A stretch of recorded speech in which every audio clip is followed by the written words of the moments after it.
చెల్లెలు మనతో పాటు ఉన్నారు. అయితే ఆవిడ ఇప్పటివరకు కూడా ఆమె బాధని చెప్తూ ఉన్నారు. అలాగే తన అన్న ఎటువంటి బాధపడ్డాడు, హాస్పిటల్లోని ఇన్ని నెలల పాటు ఏ విధంగా బాధపడ్డాడు అన్న విషయాలు కూడా మనతో పంచుకోవడం కూడా జరిగింది. ఒకసారి అడుగుదాం. అమ్మ, అసలు అన్నని ఎప్పుడు లాస్ట్ టైం కలిశారు, ఎప్పుడు మాట్లాడారు? మేమైతే ఒక 2 మంత్స్ కిందట కలిసామండి. అప్పుడు పర్వాలేదు, బాగానే ఉన్నాడు. 20 డేస్ నుంచి అయితే చాలా బాధపడ్డాను. నేను నరకం అంటే నరకం చూసిండు హాస్పిటల్లో. అంత ముందుకు మంచిగానే ఉండేదాన్ని. ఇక తినడము లేదు, ఏం లేదు, మొత్తము సిక్ అయిపోయాడు.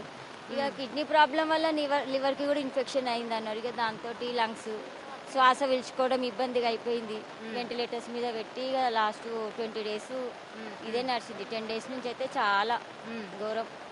అంటే అమ్మ, ఇప్పటి వరకు మీ అన్న 100 సినిమాలు పైగా చేశారు అని చెప్తూ ఉన్నారు. మరి ఇప్పటి వరకు కూడా ఎన్ని డబ్బులు ఆయన సంపాదించలేదా? సంపాదించిన డబ్బులన్నీ ఏం చేశారు? ఈరోజు ఎందుకని దాతలు ఎవరు రాలేదు, సాయం చేయలేదని ఎందుకు బాధపడుతున్నారు అని అన్నారు. ఏం చెప్తారమ్మా? అంటే తను చేయలే అని కాదు, చేసిండు. ఇట్లనే ఎవరికన్నా హెల్ప్ అంటే హెల్ప్ చేసిండు మేడం. ఎవరికంటే ఇట్లనే అనాథ వాళ్ళు ఎవరైనా చనిపోతే రోడ్డు పైన వాళ్ళకి తీసుకెళ్లి వాళ్ళ అన్ని చేసేవాడు అన్నయ్యని. మళ్ళీ ఒక అనాథాశ్రమంలో కూడా చాలా హెల్ప్ చేసేవాడు.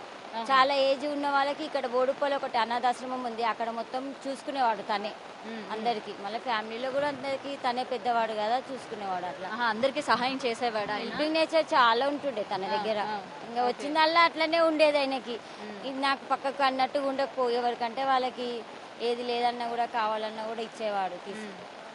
ఈ మధ్య కాలంలోని ఫిష్ వెంకట్ గారి గురించి చాలా వినే ఉంటారు కదా, ఎవరు దాతలు ముందుకు రావడం లేదు, ఏంటి సాయం చేయడం లేదు. ముఖ్యంగా మీ అన్నని ఇండస్ట్రీలోని సినిమాల్లో చూసి చాలా ఆనందపడి ఉంటారు మీరు. రేపు పొద్దున్న ఏదైనా కష్టం వచ్చిందంటే వస్తారు, ఆదుకుంటారు అని చెప్పి. ఈ రోజు ఇండస్ట్రీ నుంచి కావచ్చు, లేకపోతే ఆయన వర్క్ చేసిన తోటి యాక్టర్స్ యాక్ట్రెస్లు కావచ్చు, ఎవరు కూడా రాని పరిస్థితి కనిపిస్తుంది.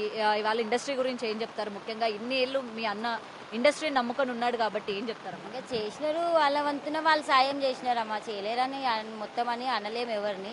ఇక తనకి హెల్త్ ఇష్యూస్ ఉన్నాయి కాబట్టి ఇక అలా జరిగింది. అది ఇంకా మనం దానికి కూడా ఏం చెప్పలేము కదా. ఇంకా తను కొంచెం లివర్ ప్రాబ్లమ్ అయిపోయాయి, మళ్ళీ కిడ్నీలతోటి ఒక 4 years నుంచి బాధపడుతుండు తను. 9 months కిందట కొంచెం కవర్ అయ్యిండు. ఇక మళ్ళా ఫ్రెండ్స్ కలవడము అంతా, ఇక మళ్ళీ అట్లా కలవడం వలన ఇక మళ్ళీ అలవాట్లు అవ్వడము కొంచెం, ఇక మళ్ళీ ఫస్ట్ స్టేజ్కి వచ్చింది. ఓకే అమ్మ, ఇలాంటి టైంలో అడగకూడదు. ఈ మధ్య కాలంలోని ఫిష్ వెంకట్ గారికి వేరే ఫ్యామిలీ కూడా ఉంది అని చెప్పి చాలా మంది బయట మాట్లాడడం కూడా జరిగింది. ఏమంటారు? ఇక అది ఎప్పుడో మాట మేడం, మా వరకు అయితే తెలియదు. ఎందుకంటే ఇలాంటి పరిస్థితుల్లో కూడా ఆయన కుటుంబం గురించి మీరు తెలుసుకోవాలి. ఆయనకి ఇంతకు ముందు ఒక పెళ్లి అయింది, 2 ఫ్యామిలీలు ఉన్నాయి. అంటే ఇలాంటి పరిస్థితుల్లో కూడా ఇలాంటి మాటలు ఆడడం అన్నది ఎంతవరకు కరెక్ట్ అంటారు? ఇంకా 2 ఫ్యామిలీలు అనేది అయితే తెలియదు మేడం ఇప్పటి వరకు అయితే. మాకు తెలిసింది ఇది ఒక్కటే ఫ్యామిలీ, మా పెద్దనే మా పెద్ద అన్నయ్య.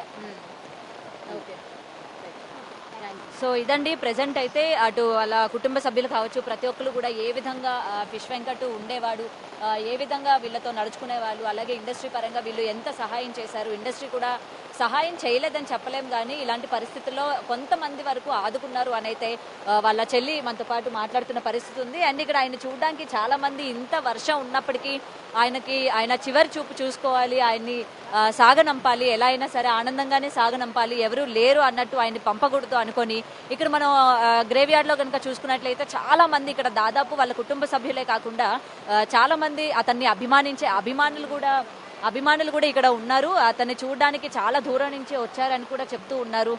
మరి ఇక్కడ మనం చూస్తూ ఉన్నాం కదా, ఎంతమంది కుటుంబ సభ్యులే కాకుండా అభిమానులు కూడా ఇక్కడ చాలా మంది వచ్చి నిల్చున్న పరిస్థితి కనిపిస్తుంది. గతంలో కూడా ఆయనకి ఇలాగా కిడ్నీ ట్రాన్స్ప్లాంటేషన్ చేయాలి, ఆయనకి 2 కిడ్నీలు కూడా పాడైపోయిన పరిస్థితిలో ఉన్నారు అని చెప్పినప్పటికీ ఆయన ఈ న్యూస్ తెలుసుకున్న ప్రతి ఒక్కరు కూడా మేము కిడ్నీ ఇస్తాము, ఆయనకి ఎలా అయినా సరే మేము కాపాడుకుంటాము, ఆయన్ని మేము రక్షిస్తాము అని చెప్పి చాలా మంది అటు బోడుప్పల్లో ఆ హాస్పిటల్లో ఉన్నప్పుడు కూడా ఆయన్ని పరామర్శించడానికి, ఆయనకి ఫ్రీగా కిడ్నీ ఇవ్వడానికి కూడా ఎంతో మంది వచ్చిన పరిస్థితి ఉంది. మరి ఈ రోజు ఈ వార్త వినిన తర్వాత నిజంగా ఆ రోజు ఇచ్చుంటే బాగుండేమో అని చెప్పి చాలా మంది ఫీల్ అవుతున్న పరిస్థితి కనిపిస్తుంది. అండ్ ఇక్కడ మరి కొంతమంది ఉన్నారు, వాళ్ళ కుటుంబ సభ్యులు ఉన్నారు, అలాగే అతన్ని అభిమానించే అభిమానులు కూడా ఉన్నారు. వాళ్ళతో కూడా ఒకసారి మాట్లాడే ప్రయత్నం కూడా చేద్దాము. ఎందుకంటే ఇలాంటి పరిస్థితి ఒక్కసారి మనం కనుక చూసుకున్నట్లయితే ఎవరూ లేకుండా అయిపోయింది. చివరి క్షణాల్లోని ఎవరూ కూడా రాలేదు. ఇవాళ మనం చూస్తూ ఉన్నాం ఇండస్ట్రీలో ఎంతో మంది అగ్రతారలుగా ఎదిగిన వాళ్ళందరూ కూడా చిట్ట చివరికి ఏ విధంగా అయిపోతున్న పరిస్థితి మనం చూస్తూ ఉన్నాము.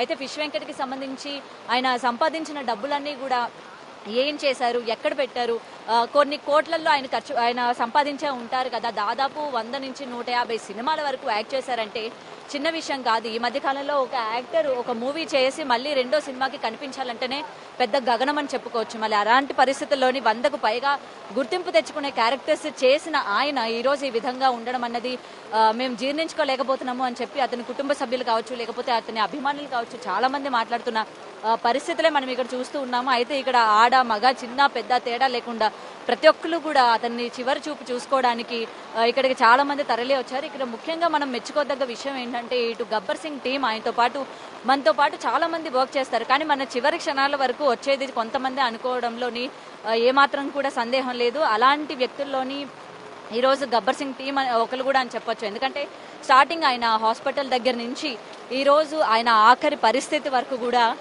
అతనికి అండగా ప్రతి ఒక్కరు కూడా ఇవాళ నిలబడ్డారు. ప్రతి ఒక్కరు కూడా మేమున్నాము నీ వెంట అని చెప్పి ఆయనకి సంతాపం తెలియజేస్తున్నారు.